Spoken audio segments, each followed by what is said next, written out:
Good evening, I'm Dennis Ward. Welcome to APTN National News. We begin in Ottawa, where Mark Carney's Liberal government held a press conference on Thursday to give an update on the wildfire situation.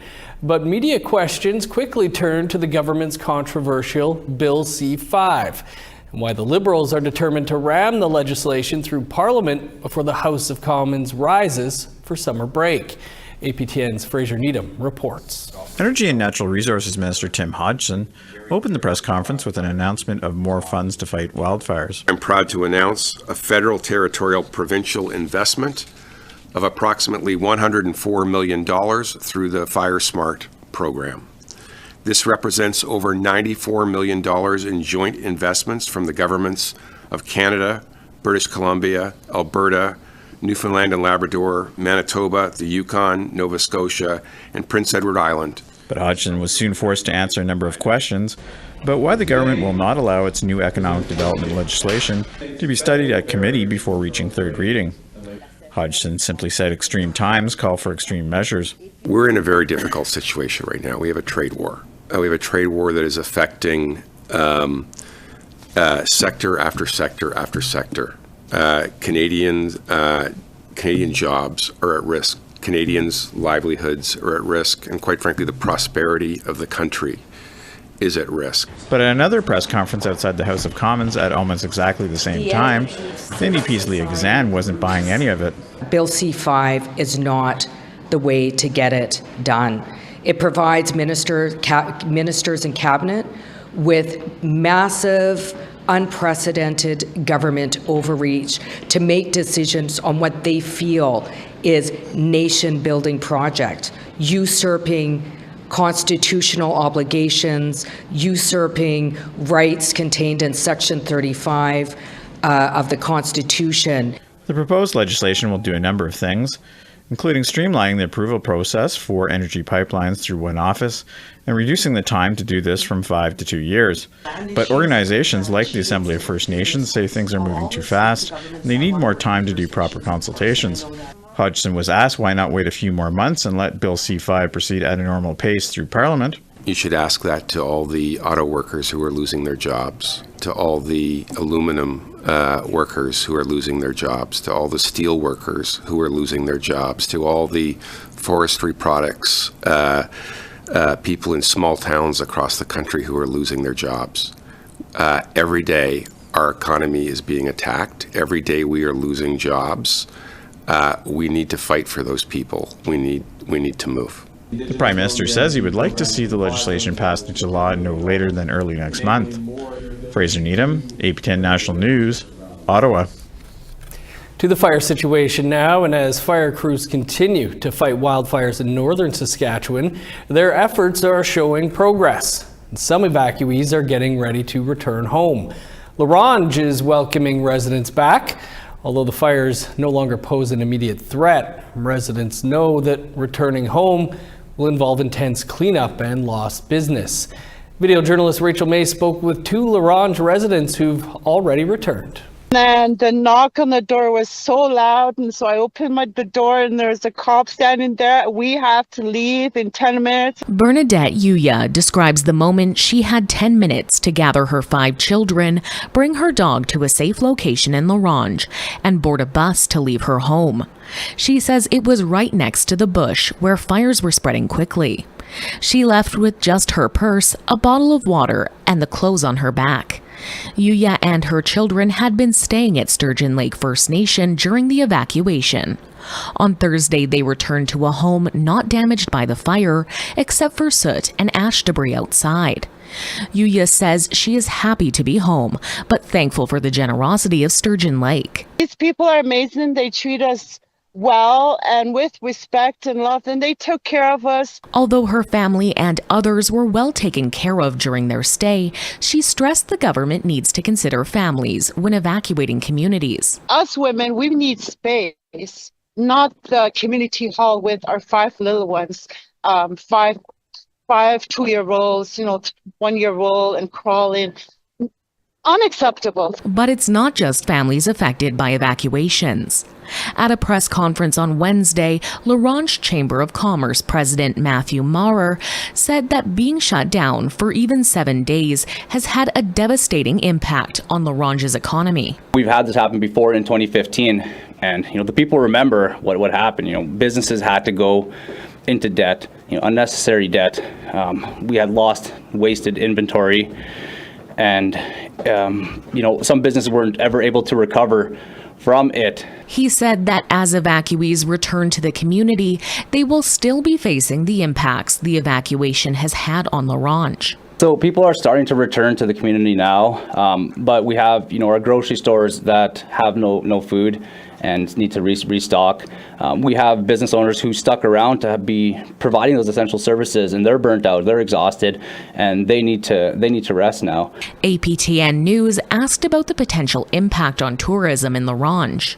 Maurer replied that businesses in northern areas will likely be facing losses during their busiest months. Quiet, because even if the fires are not an immediate threat to the community right now, people still have that anxiety, they still have that fear, and they maybe have rescheduled their plans, or they've made other plans because they weren't sure what's going to happen in the north. Maurer hopes the government of Saskatchewan provides some level of financial relief to small businesses that are rebuilding.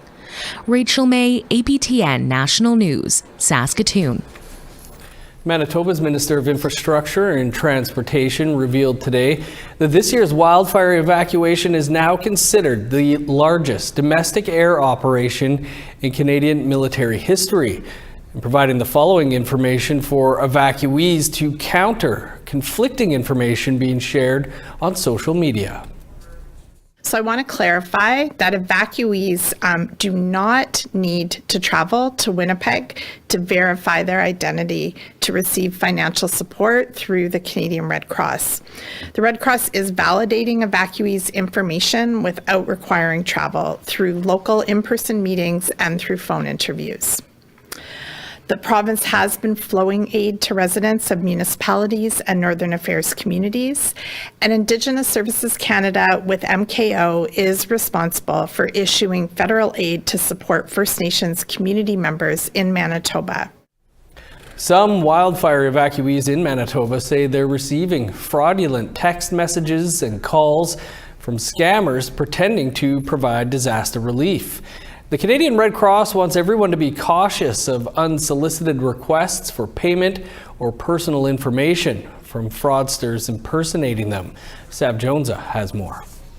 Even during a time of crisis, scam artists never take a break. Some wildfire evacuees in Manitoba are being targeted by fraudsters pretending to be the Canadian Red Cross. We've received reports of that, and we're asking Manitobans to ensure that they're responding to official communications through the Red Cross.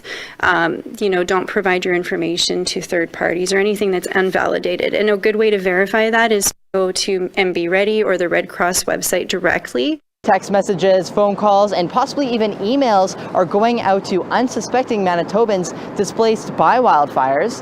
They promise financial aid to many who are desperately waiting for it. But the result may be costly as scammers demand banking information, social insurance numbers, and even an initial payment. The Canadian Red Cross says those requests are red flags. Individuals eligible for financial assistance will not need to provide their social insurance number, bank account information, or credit card number during their registration or to receive assistance. In addition, the Red Cross will not ask for any form of payment in order to receive assistance. More than 20,000 wildfire evacuees are registered with the Canadian Red Cross in Manitoba. It's in charge of dispensing daily stipends on behalf of the province so that people can continue to pay their bills and make ends meet during a time when many are out of work. Though Manitobans have taken to social media to show off the fraudulent messages, so far Manitoba RCMP have received no reports from people affected. They remind people that if you feel uncomfortable or suspicious, hang up, delete the email, or simply ignore the request. Don't feel pressured to make any decisions and never send money. It seems like Manitoba isn't the only province being impacted by scammers. Saskatchewan Premier Scott Moe had this to say. taking advantage of people in what is an extremely vulnerable situation where they and their family have been displaced from their home, often had to travel halfway across the province, hours and hours in the dead of night. For someone to take advantage of a family that is in that situation, hell hath no place hot enough for them. The Canadian Red Cross says to contact local authorities if you suspect someone is trying to scam you. Sav Jones, APTN National News, Winnipeg. Thanks, Av. A new poll has found a majority of Canadians disagree with the idea that they live on stolen Indigenous lands. That's the topic for our Truth in Politics panel this week. Jennifer and Negon will be here to weigh in after the break.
Welcome back.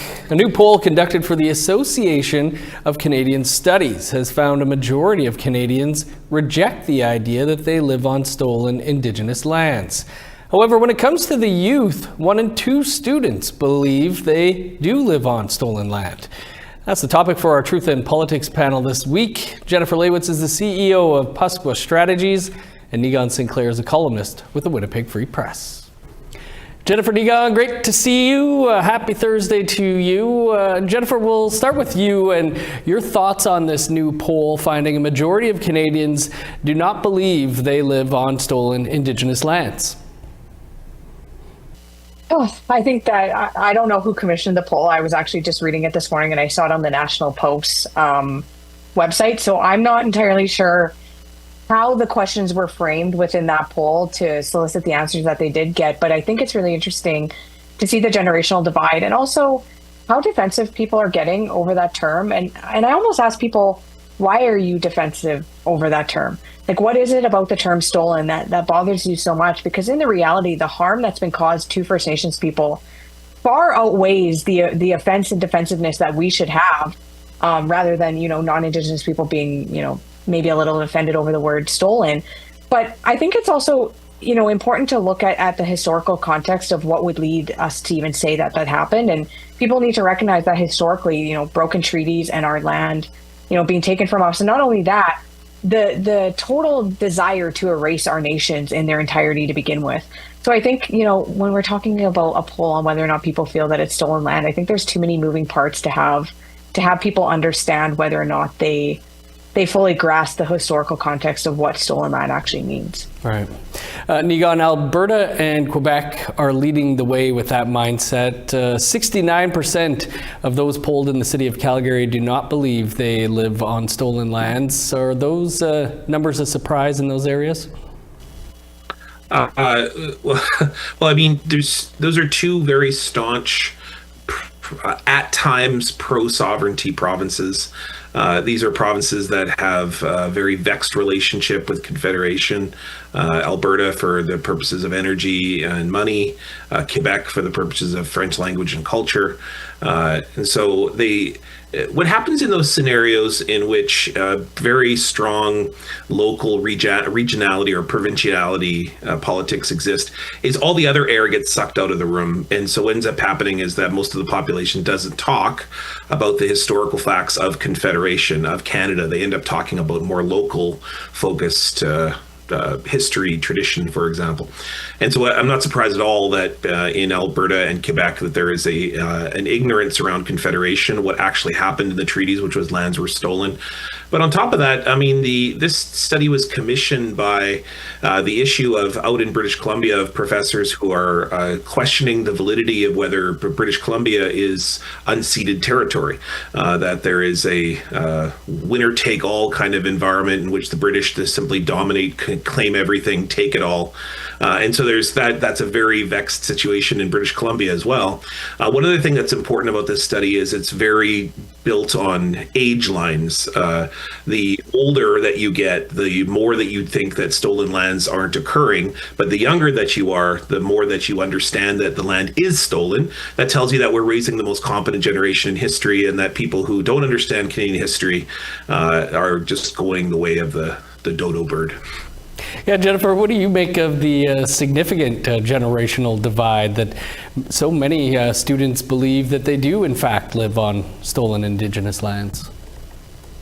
I don't think it's an accident that the more that we see, history being taught more inclusively in our education systems, that it's an accident that we're seeing younger and younger generations starting to really understand the historical, wrongdoings by the government of Canada and essentially what has happened to us as First Nations people. I think education is essential, but I also think not forgetting. I think that there's a lot of people that get uncomfortable with the term stolen because they start reflecting that inwards and saying, well, how could you say that me or my ancestors stole something from you? But I think it's really important to almost acknowledge that it's not that we're denying that happened, but maybe you need to start just being full of discomfort in your feelings in order to acknowledge it, and getting past that stage of denial and sitting with that discomfort. But I think the education piece is huge amongst our generations. I think that's one of the biggest pieces. I remember seeing a study a long time ago that was talking about how even people that are immigrating to Canada, if there isn't an education piece on the history of First Nations, Inuit, Métis people, it actually doesn't take them very long to start adopting those same stereotypes towards us. And it's becoming increasingly more obvious that that's continuing to happen. And then the degrading of, our women and how that's even tied to missing and murdered Indigenous women and the devaluing of us as human beings. So I think it's important for us to start breaking down that discomfort and educating. And that is why we build things like that into curriculum, and we have cultural awareness training, and we make sure that people around us are educated in the history. But I think people are uncomfortable with the fact that just because time has passed, it does not automatically equate to an apology or the erasing of the wrongdoing. And this is something that we should be looking at further in how other areas around the world have handled this after conflict. Even with the Holocaust, I remember watching a documentary on Netflix about this, how they consistently always educate, and the history is there. And I remember this Netflix documentary was even showing like the signs that were on street poles. So it's like never again. Like, in order for us not to repeat something, we need to remember that it happened and make sure that we never allow it to happen again. And Egon, the study was conducted for the Montreal-based Association for Canadian Studies, and they say the findings show a deeper divide in how people view Canada's history. Do you agree? Well, Mr. Newsflash, Canadians teach a pro-Canadian story and have for a very long period of time.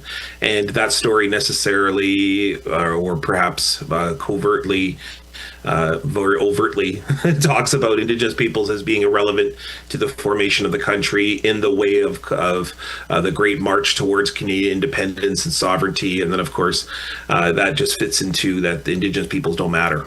And that's always been the story of Canada. The Canadian law is built on the Royal Proclamation, where the King said everything is mine, and then Canadian law rolls out from that moment. Even previous to that, the papal bulls, the Pope saying that non-Christians don't matter and their rights don't matter, their land claims don't matter. So all of that is true. All of that has happened over and continues to happen in subsequent periods of Canadian history. So I'm not surprised at all. But here's the message for Canadians. You don't get to cherry pick history. Canada is a great place, has tremendous wealth, has beautiful cities, roads, laws and policies. All of that is because of Indigenous peoples. And on top of that, when Canadian law then asserted itself, it removed Indigenous peoples from the equation, both in textbooks, but then also in policy and practice. And you have to inherit that as well. Yes, you can say the good things about Canada, but you also have to inherit that Canada was brutal, continues to be brutal with Indigenous peoples, and the land is clearly absolutely stolen. We're going to continue the talk over on the podcast about pipelines in Manitoba, but thanks to you both. You gotcha. You can also watch any of our Truth in Politics panels by visiting our APTN News YouTube page. A new episode of APTN Investigates airs this Saturday. We'll bring you a preview after the break.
Welcome back. Time now for our photo of the day. Muriel sent in a picture of her family pet, Thompson. She She tells us Thompson is a year old and an absolute joy to have around. Thanks for sharing, Muriel. You can send your photos to share@aptn.ca to be our next photo of the day. Now let's take a look at tomorrow's weather forecast. Starting on the East Coast, 19 in Fredericton, 18 in Halifax. Showers and 9 in Kuujjuaq, 11 and cloudy in Nain.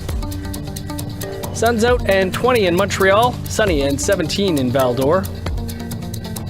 Showers and 14 in Sault Ste. Marie, 20 under sunny skies in Ottawa.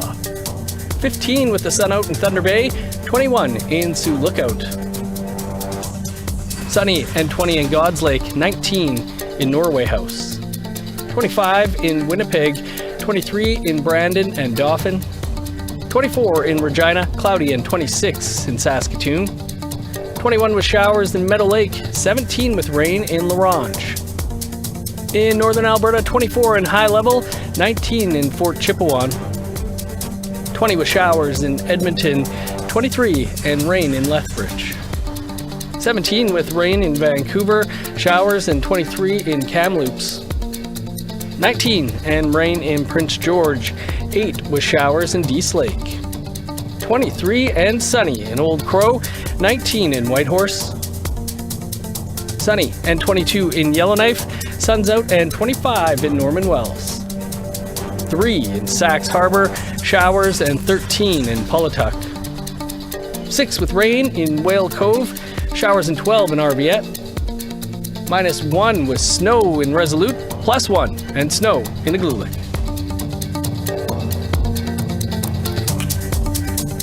APTN Investigates is back this week with an all-new episode. Journalist Christopher Reed looks into the recent battle over LeMay Forest and the mystery surrounding unmarked graves at the site. Activists fought for months to protect the land from development before Manitoba Premier Wab Kinew stepped in at the 11th hour. Here's a preview.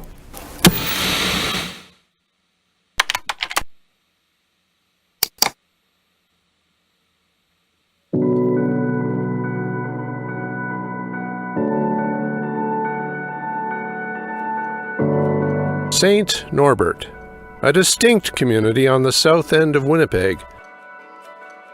The place where Louis Riel's dream of what Manitoba should be took shape. And this is a former orphanage and home for unwed mothers, Asile Richaud.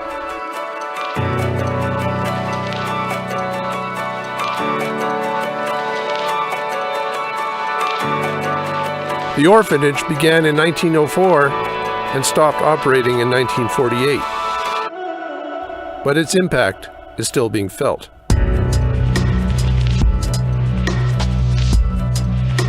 Especially in these woods, the final resting place of an uncertain number of children, many of whom were likely Métis.